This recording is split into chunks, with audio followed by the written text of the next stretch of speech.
Hello friends, आप सभी का मोस्ट वेलकम है आपके अपने चैनल मसाला मैजिक किचन में। तो आज हम आपसे शेयर करने वाले हैं बहुत ही मज़ेदार सी खस्ता सी इस ठेकुए की रेसिपी, जिसे अक्सर ही छठ के त्यौहार में बनाया जाता है, जो खाने में बहुत ही ज़्यादा मज़ेदार होता है। तो चलिए देखते हैं इसे बनाना कैसे है। तो हमने यहाँ पर नारियल को बिल्कुल बारीक पतला काट लिया है और इसे हमें ग्राइंड करना है। अगर आप चाहें तो नारियल का बुरादा भी ले सकते हैं।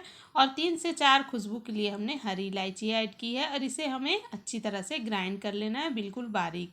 इसे हम साइड में रख लेते हैं और हम यहाँ पर ले रहे हैं आटा, क्योंकि आटे से ही ये रेसिपी बनती है। तो हमें मेज़रमेंट के लिए एक कटोरी बर्तन आप कुछ भी ले सकते हैं, उससे ही हमें यहाँ पर सामान ऐड करना है। तो 3 कटोरी के लगभग हमने आटा लिया है, तो उसी हिसाब से हम यहाँ पर आधी कटोरी ले रहे हैं सूजी, जिससे इसमें बहुत ही अच्छा खस्तापन आएगा। और उसी कटोरी से 1 कटोरी भर कर हमने शुगर भी ऐड किया है।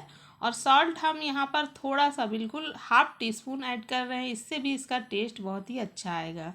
और यहाँ पर इसके टेस्ट को बढ़ाने के लिए हमने थोड़ा सा सौंफ हाथों में लेकर के मसल के ऐड किया है।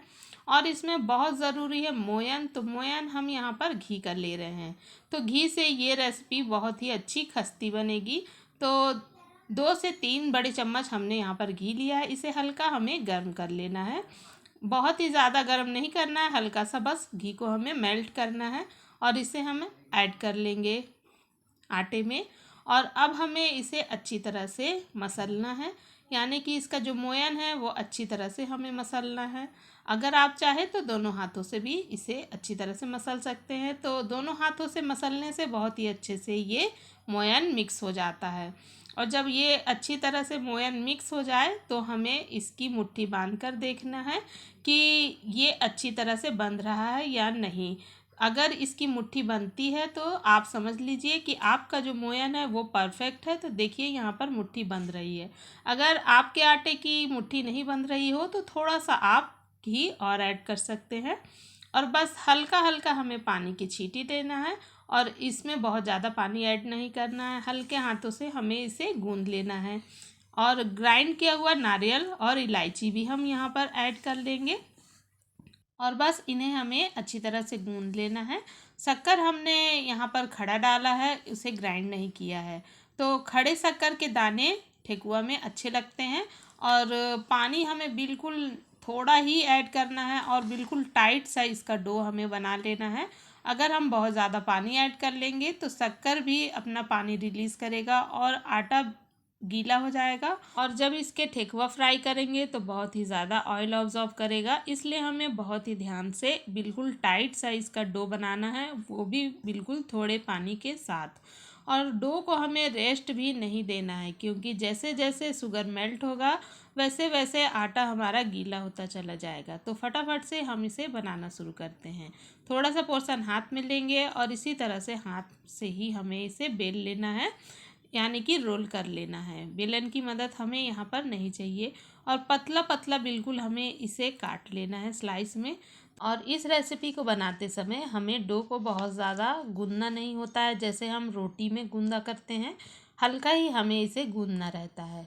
तो देख सकते हैं आप, काटने की वजह से ये भी शेप का बन चुका है। तो हमें इसे पत्ते का ही शेप देना है, तो हम इसे हल्का सा बस प्रेस करेंगे और चाकू की मदद से हम इसमें डिज़ाइन बना लेंगे। तो ठेकुआ में अक्सर ही डिज़ाइन बनाया जाता है, लेकिन वो साँचे से बनाया जाता है, तो हमारे पास साँचा तो नहीं है। तो इसलिए हमने चाकू की मदद से कुछ इस तरह का शेप बना लिया है पत्ते के जैसे। अगर आपके पास साँचा हो तो आप उसका भी इस्तेमाल कर सकते हैं। और यहाँ पर हमारे पास साँचा नहीं है, इसलिए हम यहाँ पर चाकू की मदद से डिज़ाइन जो है वो बना ले रहे हैं।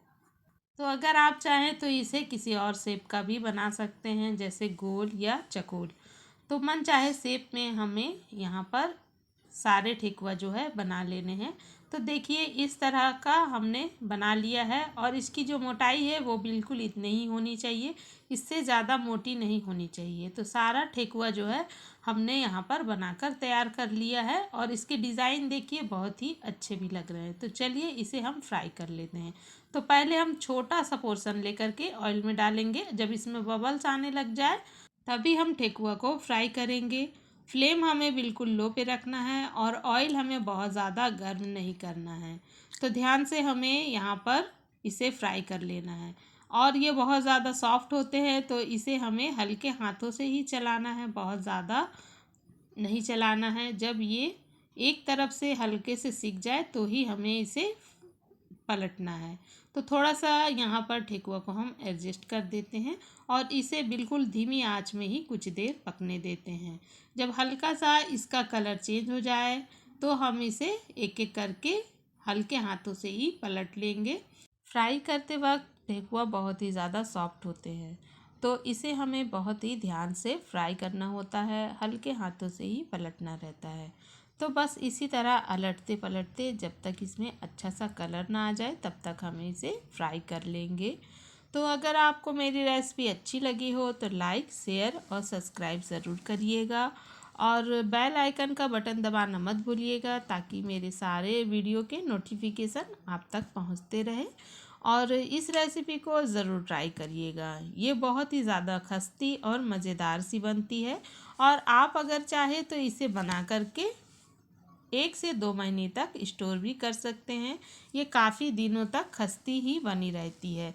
तो इसका कलर बहुत ही अच्छा सा आ चुका है तो हम इसे ऑयल से बाहर निकाल लेंगे और इसी तरह बाकी के ठेकुआ भी हमें धीमी आंच में ही फ्राई कर लेना है। इस रेसिपी को बनाने में बहुत कम समय लगता है और बहुत कम इंग्रेडिएंट्स के साथ ये रेसिपी बन जाती है। तो सारा हमने इसी तरह फ्राई कर लिया है और हमारा ठेकुआ बनकर तैयार हो चुका है। तो बहुत ही अच्छी और खस्ती ये बन जाती है और क्योंकि ये आटे से बनती है और कम मीठी होती है तो इसे बच्चे हो या बड़े सब पसंद करते हैं। तो ज़रूर ट्राई करिएगा। फिर मिलते हैं इसी तरह की नई वीडियो के साथ, तब तक के लिए गुड बाय।